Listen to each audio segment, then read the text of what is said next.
This is Alfred Nobel. He is the face of the Nobel Prize. But what you may not know about him is that he has actually invented dynamite. Yeah, that's right. The face of the Nobel Peace Prize actually invented dynamite, the best explosive of the 19th century. To make up for this, though, he instituted his awards for peace to promote peace over the destruction through his invention. Similarly, 50 years later, Albert Einstein, another promoter of peace, would invent the best explosive of the 20th century, the atomic bomb. He addresses the danger of his invention through promoting post-war peace in his speech at the anniversary of Alfred Nobel himself in The Menace of Mass Destruction by Albert Einstein. So, the speaker, we all know Albert Einstein. He was very intelligent and he was part of the bomb development, but he was like the leader for the Manhattan Project, and he was also a past Nobel Peace Prize winner. Or not a Peace Prize, but the physics one. So the occasion was post-World War II. So after Germany surrendered and Hitler committed suicide, then Japan refused to surrender. So we dropped Hiroshima, and then they still didn't surrender, and then we dropped Nagasaki, and they surrendered after that. And Einstein was very upset with this non-peace going on. He felt it could have been handled differently, especially because it was his own invention. And then about 5 months later, on December 10th, on Alfred Nobel's death anniversary, during the presentation for Nobel Prize, this is when he did the speech. So the audience was directly to the people in attendance, but it was the other laureates, which a laureate is like the contestant for the prize. But indirectly, it was really the world, because he was asking all the nations together to find peace among themselves, because he felt like everybody was very divided. So his purpose, like I said, was post-war peace. Also, understanding the danger of the atomic bomb, because he feels he's very responsible for it, because he invented it. He was like one of the main leaders for this project. So he's also taking some responsibility along with the other physicists that helped him. So obviously the subject is the danger of atomic bombs to human existence. So chunking, I had the first 6 paragraphs as kind of responsibility. He wasn't really apologizing, but he was kind of saying like, I'm liable for this. And then 7 through 16, he had examples of world division, where he talked about different examples of where he saw peace not being present. And then the last chunk, a small one, is kind of a call to action in the end.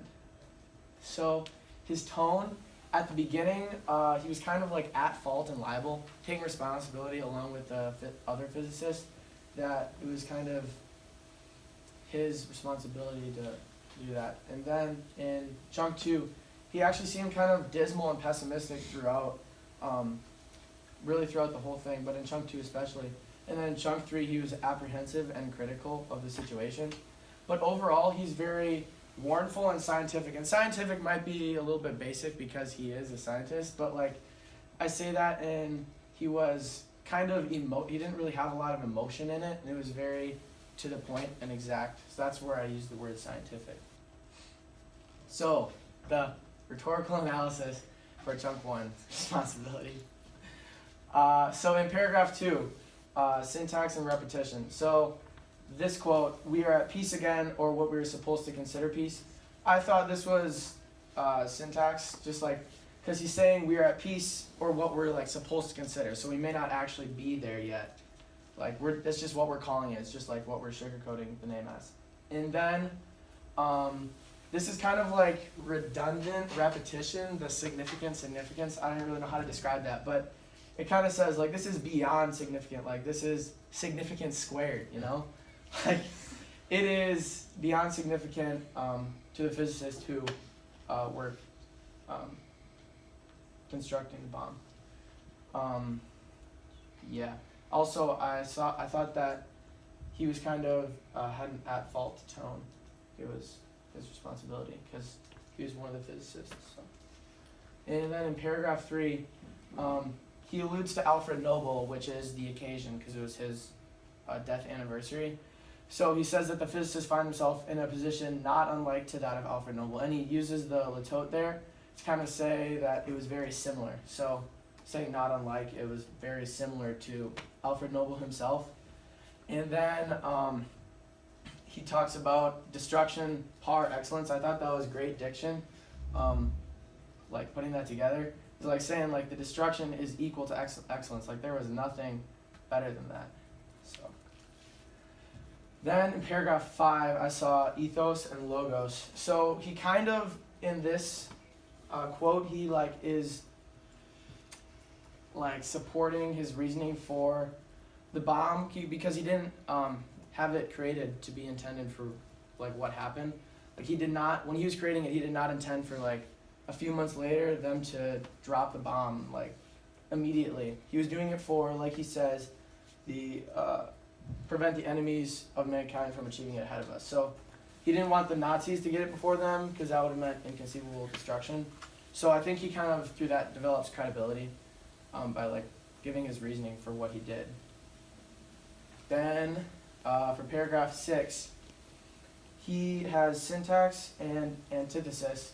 So I think this is more diction here. Trustees of the whole mankind. He says that we delivered the weapon into the hands of Americans and the British people as trustees of the whole mankind. So that's like, I think there's nothing greater than like, that is their responsibility. Like a trustee of the entire mankind, that's a big responsibility. And then he uses antithesis in the end where he says the war is won but the peace is not. And that's like great contrast. Like the war is won, like we won the war but the peace is still unsettled and we need to find peace. So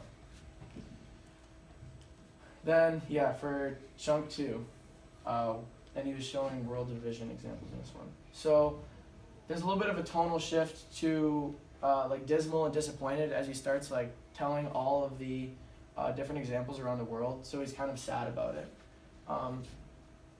But so yeah, he uses juxtaposition kind of with united in fighting but now divided over peace settlements. So that is great contrast and it has emphasis there.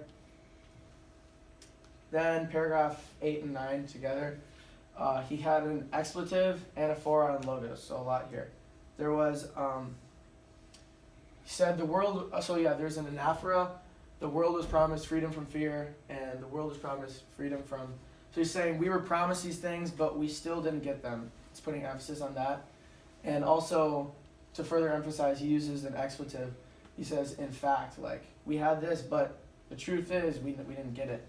So, and he's kind of stating the facts here, like, this is what's true, so that's where I see the logos in it. Then, paragraph 12, he provides a narrative on the Nazi and Jewish, like, concentration camps, and we all know what happened there. And he kind of says at the beginning of it that it's a symptom of the general situation. So he was just describing it, and then kind of saying, he was kind of saying that this is just a symptom of the entire situation. So this is just one example of what a lot of it is. And he also used euphemisms to kind of take his emotion out of it. And he like said that he was just providing an example. He didn't want to like create any anger because obviously he had anger built in him. But he just wanted to like cover it up and just state the example without getting too emotional about it. So he used perished and forsaken, which are kind of heavier connotation words. And so he connected with the emotion there a little bit with the pathos. And then in paragraph 14, he had a rhetorical question. He said, but after all that had happened and was not prevented from happening, how is it today? So like basically he just said this example of the Nazis, and then like he thought like the world would have learned from that and then it would have been better, but he had another narrative about the Palestinian conflict and how there was refugees there and nobody did anything to help them, and that was happening currently. So like this rhetorical question really emphasizes how we did this and I thought we would have learned from it, but really we haven't, and it's just repeating itself again.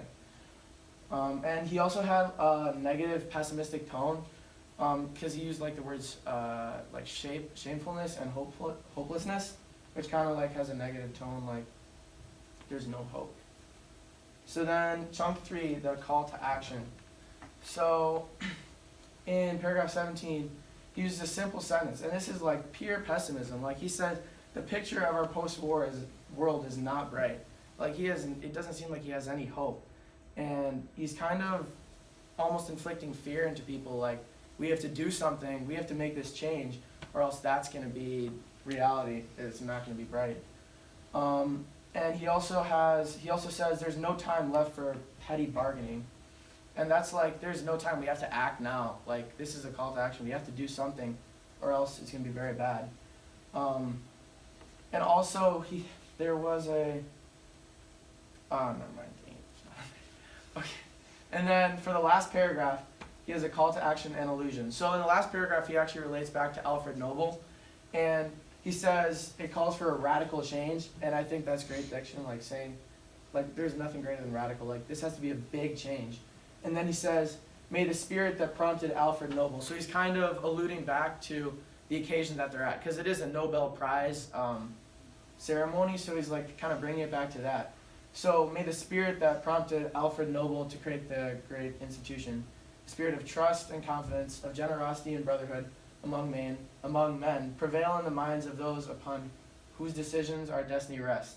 So that's just relating back to him. And then at the end, like, this is, again, the pessimism, he doesn't even like bring it back to a happy note in the end. He says, otherwise human civilization will be doomed. Like, that is so negative. And that's the last sentence of his entire quote. I think it's very apprehensive, and like something bad is gonna happen. Like, I mean, it's so blunt. Human civilization will be doomed, and the word doomed, I think, is a very strong word for that place. So this relates to a lot of current events because there's a lot of division in our world right now. So the gun control obviously is a big topic right now, and I think that people arguing their sides is actually creating division among America. But talking more nationally, like North and South Korea, their conflicts, and also in general, like terrorist attacks. So the conclusion. So how does his warnful scientific tone affect it? I think he is able to make the topic real and show them that we are at serious danger if we do nothing. And I think the pessimism that he has adds fear for the audience almost, to like, it makes them scared that they have to do something now or else it's going to be bad. And overall, I think his purpose for world peace is achieved in an unorthodox way by being pessimistic the way through. So just remember that even if you invent a bomb, you can always promote peace.